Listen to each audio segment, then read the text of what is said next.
Dalam kesehariannya, perempuan cantik ini terkesan tomboy, meski feminimnya juga terlihat jelas. Kemampuan yang dimiliki membuat perempuan ini menjadi cukup berbahaya.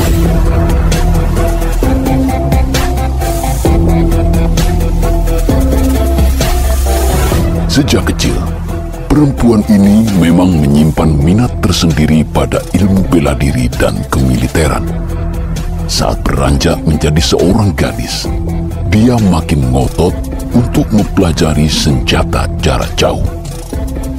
Belakangan, dia menikah dengan gurunya sendiri yang terkenal cukup tampan, meski telah memiliki beberapa istri.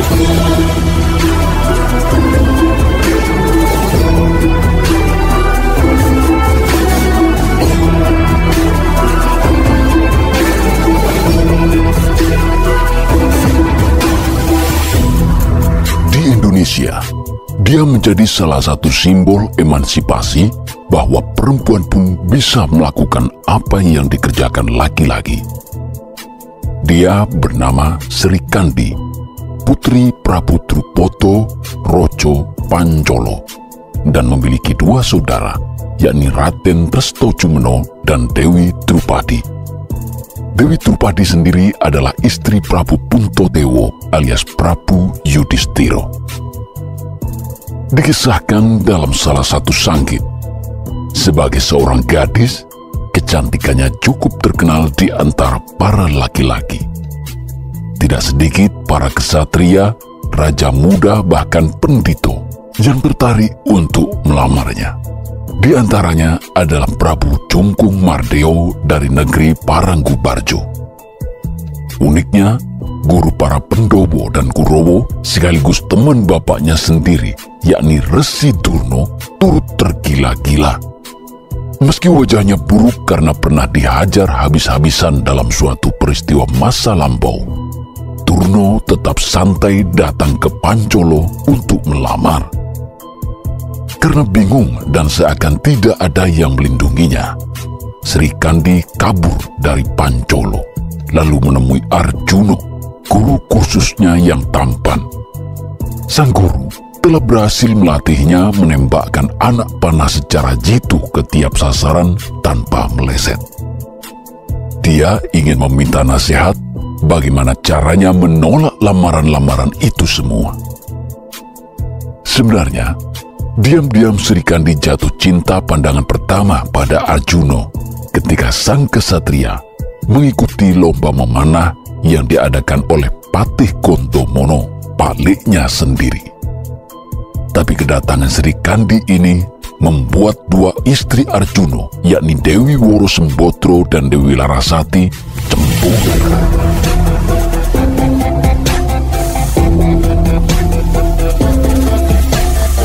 Sri Kandi dilabrak dan dituduh pelakor.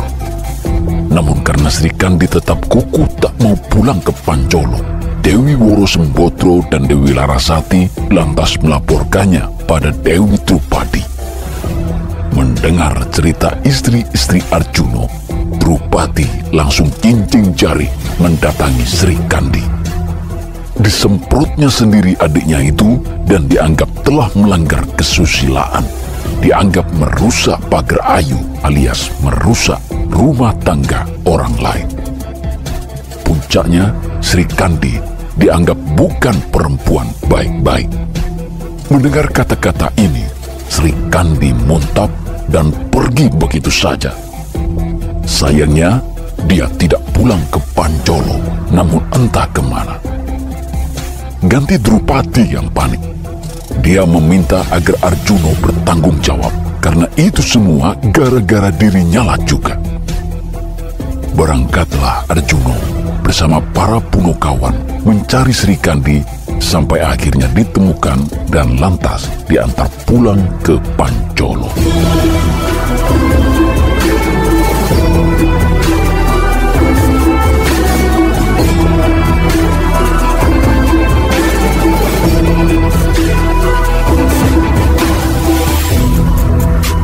Di Pancolo, ada sebuah taman bernama Taman Mairokoco.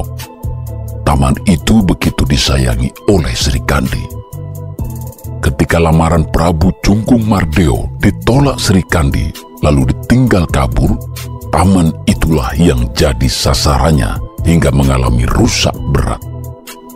Sejumlah tumbuhan kesayangan Sri Kandi mati dan tidak akan mudah dicari gantinya karena taman itu sesungguhnya berasal dari alam kadewatan.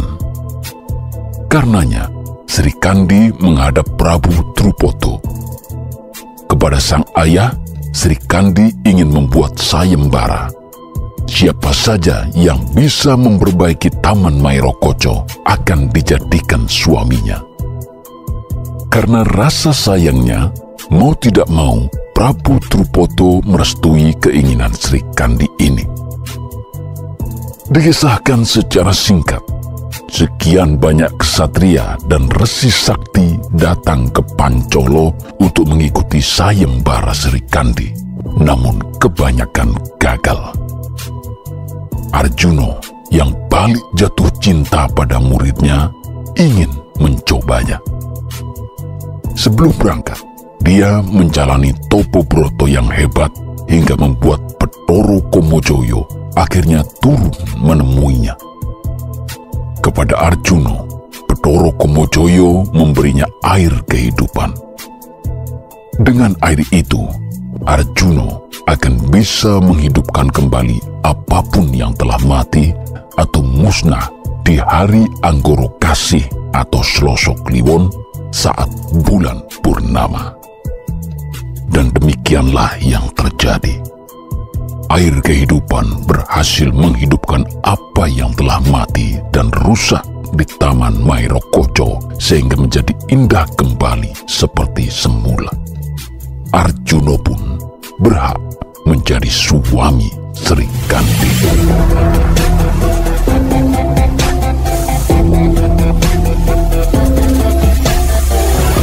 Atas kemampuan tempurnya yang di atas rata-rata, Sri Kandi diangkat menjadi salah satu senopati Ngamarta. Dalam perang Bratayuda, Sri Kandi head to head melawan Resi Bismo yang berada di pihak Kurawa. Resi Bismo bukan orang sembarangan. Dia punya kesaktian unik, yakni diizinkan menentukan waktu kematiannya sendiri. Di masa muda, Bismo memiliki kekasih hati yang sudah tiada bernama Dewi Ambo. Sayangnya, dia terbunuh oleh Bismo sendiri tanpa sengaja. Sebelum meninggal, Dewi Ambo mengatakan pada Bismo bahwa kelak dia sendiri yang akan datang menjemputnya. Dalam salah satu versi sangkir disebutkan, pada perang Bratayuda, roh Dewi Ambo menempel pada pusaka panah Sarutomo milik Sri Kandi, pemberian suaminya Arjuno. Ketika tahu bahwa Woro Sri Kandilah yang dihadapkan Pandhawa kepada dirinya, Bismo hanya tersenyum. Dia tahu itulah waktu Dewi Ambo menjemputnya. Sejak kematian Ambo, Bismo memang pernah bersumpah bahwa dia tidak akan pernah melawan seorang perempuan. Namun karena statusnya sebagai jenderal perang saat itu, dia juga tidak akan pernah mundur.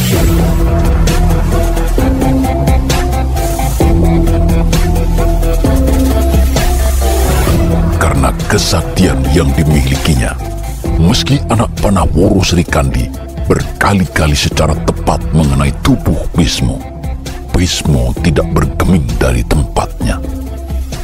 Tubuhnya telah penuh anak panah Sri Kandi, tapi Bismo tak kunjung rebah. Dia juga sama sekali tidak melawan. Sri Kandi akhirnya terpaksa melepaskan Sarutomo.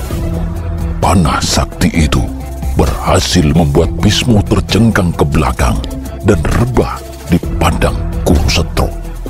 Perang berhenti seketika tanpa diberi aba-aba.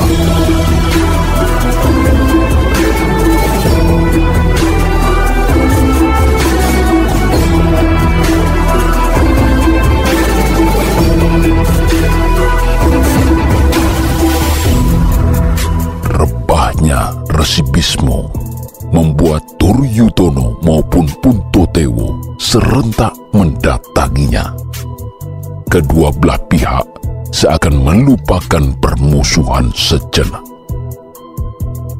Di atas sejumlah sekian banyak anak panah Sri Kandi, tubuh Bismo bertumpu hingga tidak menyentuh tanah.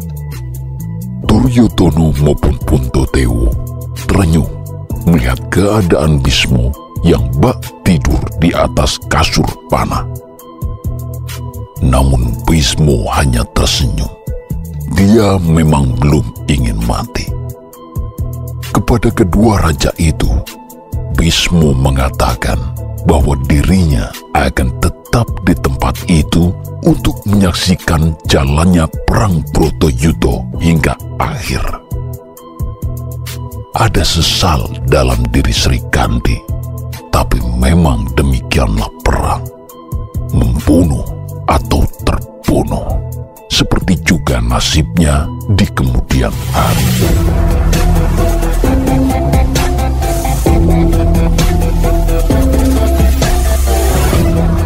Di penghujung Bratayuda, Aswatama, putra Resi Durna, menyusup masuk ke wilayah Pandhawa. Saat sedang beristirahat bersama yang lain, Sri Kandi tidak menyangka datangnya serangan tiba-tiba. Tanpa bisa memberi perlawanan yang berarti, Sri Kandi gugur saat itu juga.